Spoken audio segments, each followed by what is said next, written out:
Hola, Internet amigos. It's been a little while. I have been busy settling in for the next few weeks here. The Soviet Union? I thought you guys broke up. Yes, that's what we wanted you to think. Let's talk Ukraine. It's all the buzz. Zelensky appears, little Z, as I call him, appears to have learned his place. And the great game continues of making sure the US is never pulled out of Eurasia. Thought it was someone at the door, but it's someone banging upstairs. So remember, this is the battle for Eurasia. Okay? It's the battle for Eurasia. Everything revolves around this. Vladimir Putin works for Skull and Bones, boys. I was even suspicious that he was working for a while before the invasion. I remember when Biden, senile old Biden pulled him up and his leg was just bouncing up and down under the table just before the invasion. He was so nervous. And I thought, yes, I'm like Putin. And then someone told him, hey, 3-day, 3-week military operation, no problems. Let's take all of Ukraine. See, we don't ask the simple questions, do we? We often forget to ask the simple questions. Who told Vladimir Putin that he could possibly get away with an invasion of Ukraine? Who told him that? Who told Vladimir Putin he could invade Ukraine? He didn't have the troops. He didn't have the supplies. You just found out what a joke the Russian army is, and I mean, it's worse than a joke. They have no industrial base. Russia is a shithole, all right? Russia is a shithole. They've got some very smart people there. As Bibi Milakowski, Benjamin Netanyahu will say, you get a Slav, you get a Russian Ukrainian, you put him in Israel, you put him in America, he's producing like that. Because they're very talented. Remember, they've had 100 plus years of the hard sciences under communism. The scientific man. They don't produce lawyers, they produce engineers, they produce mathematicians, they produce, in the age of computing power, they produce coders. And heavy emphasis on the mathematics, on the hard sciences. So that's Russia. Can't produce a TV, has no industrial base, all right? Zero. Can't produce anything. Nothing electronics. Everything is imported. It's open and shut case. You remember I've told you over and over, the real Russian nationalist was General Lebed. And by 2002, the military had had enough of Putin. They'd had enough of Kissinger and associates. General Lebed. The military was agitating. They killed him. That's Kissinger and associates. They killed the real Russian nationalists. Vladimir Putin has been a lackey, pedophile piece of garbage from day one. From day one, he was put in power. They always say he came from nowhere. Vladimir Putin came from nowhere. He was put in place by Yevgeny Primakov and Kissinger. And you know the Primakov Doctrine. If you don't know it, it's linked below. I suggest you watch it. Watch that video. It lays it out for you. The battle for Eurasia and the Primakov Doctrine. You know the relationship between Vladimir Putin, of course, Benjamin Netanyahu and Xi Jinping. What was it? Germany, France, high technology combined with Russian raw resources, oil and gas for energy, combined with Chinese manufacturing, with a huge administrative, cyber, and emerging military giant and regional power in the bunting cloverleaf map on the Silk Road, and that is Israel and the Federated States of Greater Israel. In league, I might add, with Iran. You know, Rouhani, 6 years in Scotland, hanging with Jack Straw, Lord Lever. Always down at Chatham House, hanging out with the boys in Davos. So please remember all this stuff before we go on. Vladimir Putin has been an asset most likely from the beginning. And I actually believe he was they just rang him up and said, listen, dickhead, we have control of all of your assets, all your oligarchs, all your bank accounts. You can't live. You must understand this. You must understand this simple point I'm about to tell you. Vladimir Putin has no capacity to do a damn thing. He has no high technology capacity. They don't have the high technology CNC grilling and grinding machines with the laser layers. Zero, nada, nothing, and end of story. No capacity. He's always been a lackey. Russia has always been under control of the City of London, hanging with, of course, Gerhard Schroeder and friends, who are all in with Rothschild. I've said it 1,000 times. I'm sick of saying it. Nobody else is going to tell you that. So we see the ongoing battle for Eurasia with Ukraine. Ukraine was starved of weapons. This has been a highly managed war from day dot. Vladimir Putin is owned and operated now, ironically, by President Trump, while it's always been the reverse. No, it's actually, in fact, Vladimir Putin is now a US asset, and so is Xi Jinping. And we'll see how that unfolds with the blockade of Taiwan. Let's now go and watch good old Ryan Macbeth and what he has to say. I've had a number of people reach out and ask why it seems like the current administration has abandoned Ukraine and our commitments to NATO. First, the U.S. cuts off arms sales. Now they're restricting intelligence access to NATO. Now, it took me a while, but I did speak with some people with knowledge of the administration. I also spoke with some people in the intelligence community, people who are apolitical the way many of us intel guys are, because, when you work in intelligence, even as a contractor, you literally can't be political. You give advice to whoever is in power. They deserve the best intelligence and the best analysis without any kind of political bias. Now, I'm going to start with an uncomfortable truth. A lot of what some of this stuff is 100% true. 100% true. Listen up. We see in Ukraine today is a result of three things. The botched pullout from Afghanistan, the previous administration never making a strong case for supporting Ukraine, and slow-walking weapons shipments. And you can like that or not. You can threaten to unsubscribe. I've heard it all. I'm just the messenger. And the truth is that I'm going to talk to you the same way I talk to my clients who pay me money to say this stuff. I've had clients threaten to leave too, but they always seem to keep writing the checks. So here's the hard truth. There is no reason why we should have left Afghanistan. I know people love to scream, endless wars, but we were fine in Afghanistan. In the 17 months before we left, the U.S. had zero combat deaths. The Afghan military was holding the line. All they needed was American air support, advisory, and technical expertise. And I get it. Our administration at the time said, our hands are tied because of the deal. The Taliban broke the deal multiple times. We still left. And when we did, I guarantee you President Putin was watching. Because what he saw was America cutting and running. Come in, sucker. When our allies needed us the most. It didn't matter if it made strategic sense to stay. It didn't matter if Afghanistan gave us another permanent foothold against China. We left, and we left our allies to die. And I think that planted a little seed in President Putin's head. All he needed to do was keep up the pressure, use propaganda and useful idiots to make Ukraine the bad guy, and the U.S. would cut and run from Ukraine and Europe just like we did in Afghanistan. Somebody told Putin he could get away with it, though. You got to understand, this is a big undertaking. To think that he could take, whether it's 3 days or 3 weeks. And people said from the beginning, one of the reasons why they thought the invasion would never take place is because he simply didn't have enough troops.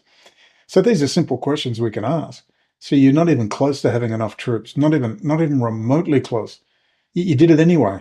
It's quite bizarre. Or maybe the answer is because he was told to do it. Now, the current administration sees what's happening through the lens of grand strategy. And you might not like this perspective, but I believe this is the perspective, and it's a very calculated risk. Since 2016, the United States has told Europe to get its defensive act together. They haven't. Since 2014, we've told Europe, stop buying Russian gas. They bought more. When Russia invaded Ukraine in 2022, many NATO... Now, why? Because we explained this. Oh, you better get your act together. Yeah, Europe really took you seriously. Because the plan was always they were putting Trump in with Kissinger and associates, Jared Kushner and Chabad Lubavitch and all the rest, all friends with Putin, and he was going to withdraw from Europe, withdraw from the Middle East. Well, that hasn't happened. That was Mattis and Pompeo. They were the front end of that, getting the whole Trump administration under control. That's why you don't see Jared Kushner anywhere near the White House. Have you heard of Ivanka or Jared Kushner anywhere near the White House? Wrung their hands instead of acting decisively. Some still can't find 2% of their economy to put towards the military, and it's been 3 years. And I don't believe a single new munitions factory has been built in Europe since the war started. That's kind of on them. So part of this is the administration saying, no more free rides. China is rising. the U.S. needs to shift its focus to the Pacific. And Ukraine got caught in the middle of realpolitik. Back in 1862, Abraham Lincoln wrote to newspaper editor and abolitionist Horace Greeley, where he said, "If I could save the Union without freeing any slave, I would do it. If I could save it by freeing all the slaves, I would do it. And if I could save it by freeing some and leaving others alone, I would also do that." That, in a nutshell, is what is happening to Ukraine and Europe right now. The administration's position seems to be, if we can deter China without saving Ukraine, we will. If we can deter China by saving Ukraine, we will. And if we can deter China by letting Russia take some of Ukraine, we will. Because to the current administration, China is the real threat. President Xi has told the PLA to be ready by 2027 to take Taiwan by force. They're already building the landing ships. And right now, that will be very entertaining swim. The U.S. has about 84,000 troops stationed in Europe, including an armored brigade in Bulgaria that isn't very useful for fighting China. So what happens if Europe takes the driver's seat? Well, then the 173rd Airborne could come home, or maybe to a permanent base like the Philippines. Some of our light and airborne units that are on rotation can come back to the U.S. or maybe head over to Asia. Maybe we keep one armored brigade on a rotation in Europe. For the longest time, I have said that Russia literally can't stop this war because the second they do, their economy collapses. Worst case scenario is that the war goes on and Russia breaks up into a bunch of feuding warlord states that just so happen to have nuclear weapons. The last time Russia collapsed was in 1991. It was manageable, and back then we called it the Soviet Union. It was brutal. What do you mean manageable? Why do you think Russians hate America? They felt abandoned by the US. But today, the administration may be calculating that a collapsing Russia plus a rising China equals disaster. So the current administration might think that it is better to force... There's no way they can allow Russia to collapse. They're going to prop Putin up. They're going to send in weapons, technology, whatever he needs to keep his economy going. Remember, the enemy is Germany and France. That's the enemy. And the Hofjuden, okay, the old court Jews of Europe who run all the banking, all the finance. That's the enemy, not the French people, not the German people, not any European people. Free America or you free the world. I'm just wondering if they have a plan to get rid of these you-know-whats from the face of the earth. That's what I want to know. Remember, the enemy has always been 1776, which said the individual matters. It's a divinely inspired document. Do you understand, Americans? I know you don't give a shit about your own constitution and the Declaration of Independence. You just don't get it. I just worship that document. It is a divinely inspired document. To me, you are the Holy Land. I don't give a shit about Palestine. You are the Holy Land. Okay? You are the Holy Land. You just don't get it. The pursuit of happiness is written in your political document, that people as individuals can self-actualize, can individuate. The acorn can become an oak and not a donkey, as Carl Jung would say. That's the most important thing, to be you. And you have a political document which absolutely exemplifies that and shoves it in the face of the born-to-rule elites of Europe. That's incredible. You don't get how that blows my mind, that document. Blows my mind. Well, you don't get it. You might think you get it, but I feel it in my loins after being arrested and charged and told I was a naughty boy, and you realize, wow, when the state turns and you look out. Of course, America is far from perfect, but let me tell you, you go live under the crown corporate and you'll know paternalistic, do as you're told or else. But you have all your faults, America. The foundation is there to build on. You just have to get a whippersnipper and clean out the weeds and start building again. It's all there. It's ready to go. They got to destroy it. Push Ukraine into a peace deal. That was the plan under Trump. Even if it isn't good for Ukraine, remove sanctions on Russia, let Russia soft land so that Putin is still in power and the nuclear weapons are safe, you have no warlord states, and then pivot everything to China. That is a strategy, but here's the problem. Our batting average at defending liberty sucks right now. As Americans, Well, that sucks, Ryan, because maybe you'd like to mention the Council on Foreign Relations, the Trilateral Commission, the Atlantic Council, Carnegie, Rockefeller Foundation, on and on and on and on and on, and all those think tanks and all those Europeans who come to tell Americans how to run things, all the last 100 years of subterfuge, multi-generational, long-term sleeper agents who have penetrated deeply into the government. Your critical infrastructure, America, is run by a hostile foreign state called Israel, who's been conducting continuous espionage and subversion of your country for the last 70 years. You know, they just rounded up and cleaned up the Rosenbergs and the Silva master spy ring, and lo and behold, there's David Ben-Gurion talking to President Eisenhower saying, I will save you from communism, when there he is in 1924 after visiting Stalin saying, I'm a Bolshevik. So, man, suckers. Come in, suckers. It's incredible, this operation that's gone on. So maybe one day the Ryan Macbeths of the world will actually tell their audience the long history, particularly of the Silva master spy ring, and all the problems you have, like with Boeing and Intel. Intel's done. It's finished now. They're looking at selling it off. How did that happen? People? It was just an act of God. You have a huge problem with industrial espionage, and I think as it's being cleaned out, a lot of people are shoving shit into the machinery on the way through, on the way out the door. And remember, too, just to add on, the Israeli press have screamed about this the most. The US press won't touch it. We'll see about that. Hey, Thomas Massie? Oh, you love Thomas Massie? That guy's, come on. Come on, what's he ever done? Shaken a fist at AIPAC? Oh, big deal. You people are easily pleased. Let's see him talk about industrial espionage, GRU, SVU penetration of Israel and therefore the United States. Let's hear that.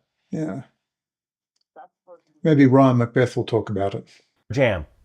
We hung the Kurds out to dry. We left our Afghan partners to die. And now we're walking away from Ukraine and maybe Europe. So if you're Taiwan, the Philippines, Japan, Korea, Australia, can you trust the US? Because right now it seems like the answer is no.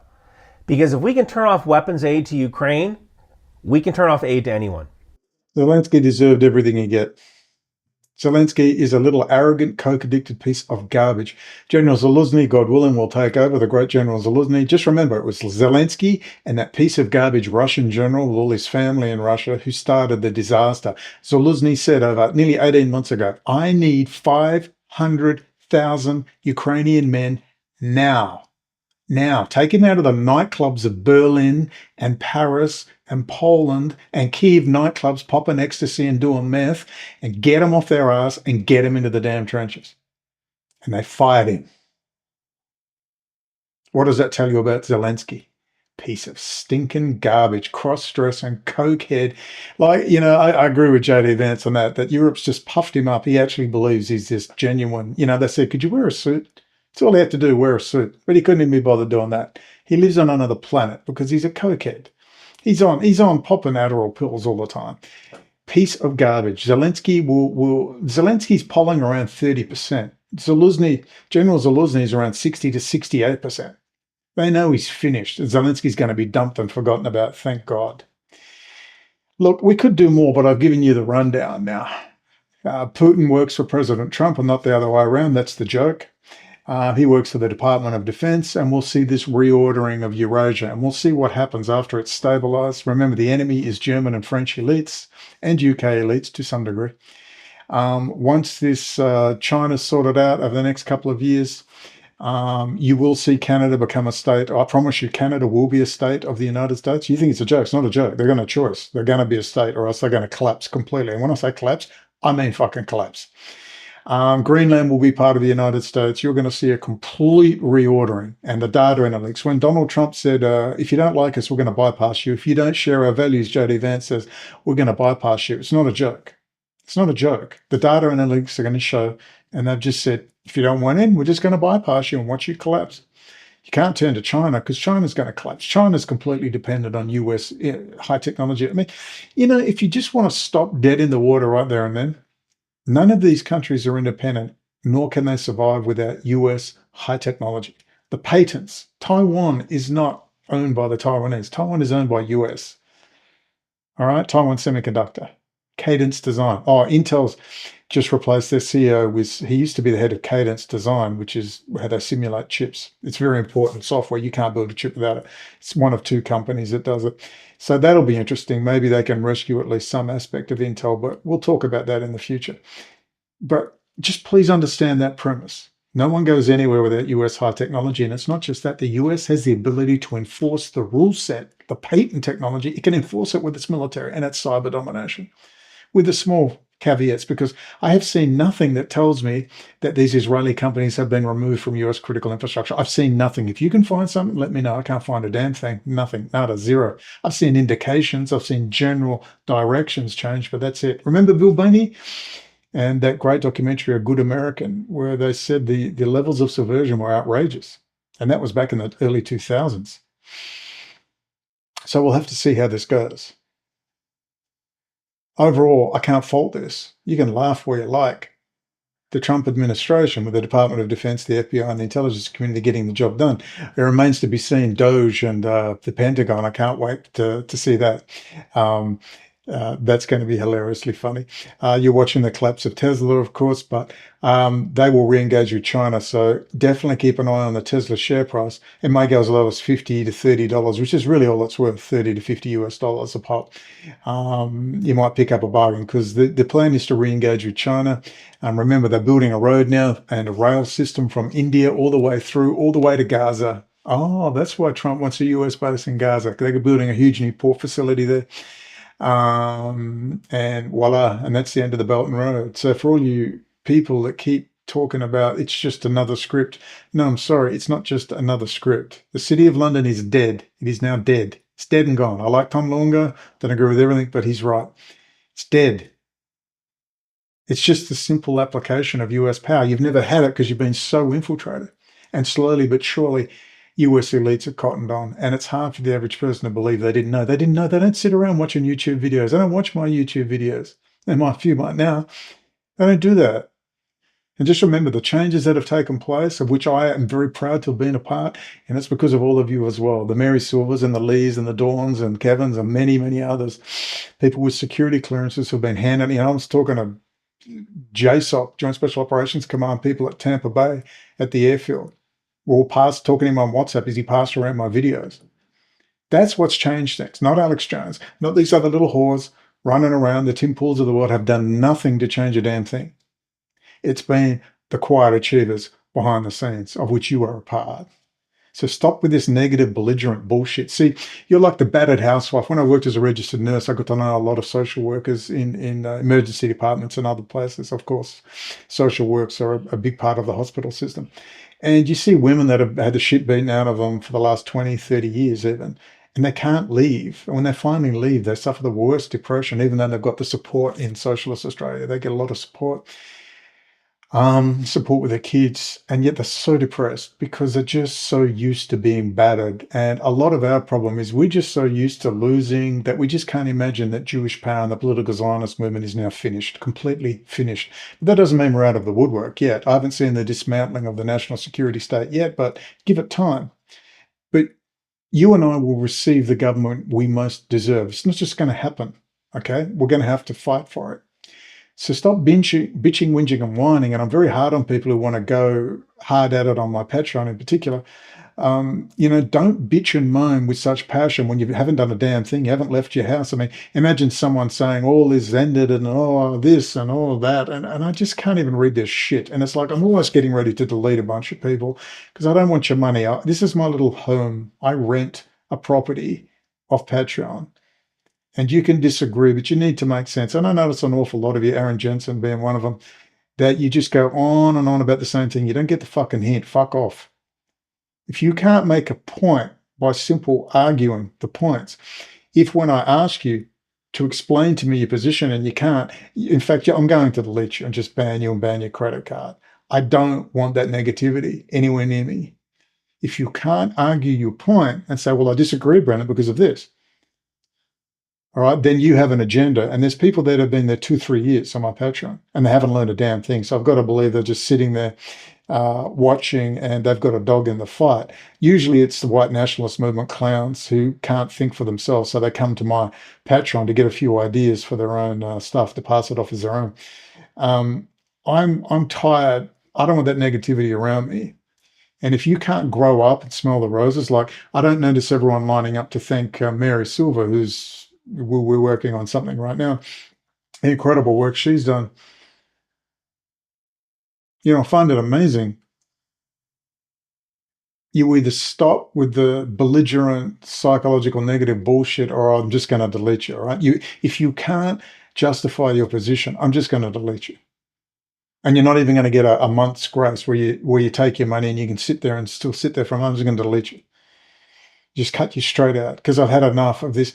It just gets to the point where you just, the story of the crabs in the bucket. And every time the crab tries to get out, the other ones pull it back down. These are the worst slime balls. They're just scum. The Mossad doesn't have to send anyone. We manage to do it all by ourselves. People are used to being beaten and battered, and they like it. That's why they can't get themselves out of it. You've got to get rid of those people out of your life. You wouldn't tolerate them in your house. I'm not going to tolerate them on my Patreon. Just go away. I just need enough money to survive, and I'm quite happy. But you've got to get rid of that negativity now and see the positive things. I've laid out the positive things. And when I ask people, could you please elaborate and tell me if this is true, then why you keep saying that? And they just keep doing it. And I realize these people know what they're doing. And it's just time to get rid of those people. I urge you, cut them out of your life. If they're in your personal life, cut them out. If ever there was a time to be positive, it is now. It is now. And you've got to make people justify their position. Can you find anyone else who's talked about the battle for Eurasia, the Mackinder World Island, the Primakov Doctrine, Xi Jinping and Putin's self-evident, in-your-face Gerhard Schroeder relationships with Kissinger and associates? I mean, geez, what, they can't even get that right? I mean, that's the state of things today. All the good people are gone, long gone. They're long gone now. All right, ladies and gentlemen, I urge you to get rid of these freaking negative people out of your life. They do my head in. It's just going to drag you down. If ever there's an excuse to be happy, it's now. And I guarantee, remember I said a year ago, we'll still be here and everything will be fine? Well, it's a year ago, we're still here and everything's fine. And in another year, I promise you, we'll still be here and everything's fine. It's going to boom. It's going to get better and better and better. But there will be some sort of Cuban Missile Crisis around Taiwan. Watch, because they want the electrical engineers over in the US.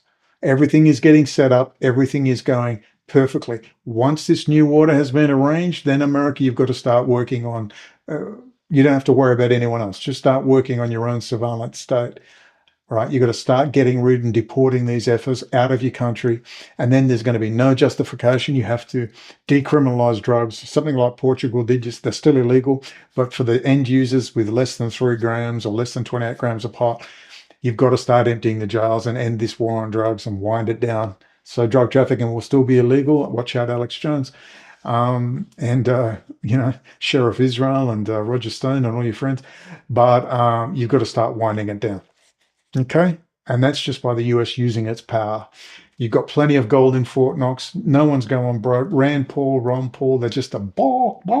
Negative. America's broke. Balk. America's broke. These people are traitors. They're pieces of garbage, and you need to start telling them that. You need to start getting a positive message happening that's based in reality. You're not saying a positive message for the sake of a positive message. You've got a positive message because it's actually positive. You free America, you free the world. Ladies and gentlemen, I leave you with the great F. Scott Fitzgerald and the great Bill Cooper. F. Scott Fitzgerald, quote, "The test of a first-rate intelligence is the ability to hold 2 opposing ideas in the mind at the same time and still retain the ability to function. One should, for example, be able to see that things are hopeless and yet be determined to make them otherwise. This philosophy fitted on to my early adult life when I saw the improbable, the implausible, often the impossible, come true."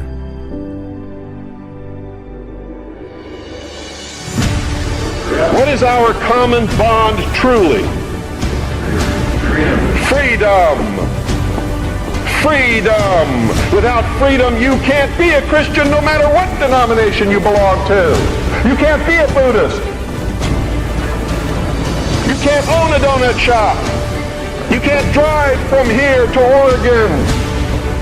You can't be an American because that's what it's all about, and it's the only thing that it's all about. Nothing else. Nothing else. It's about freedom.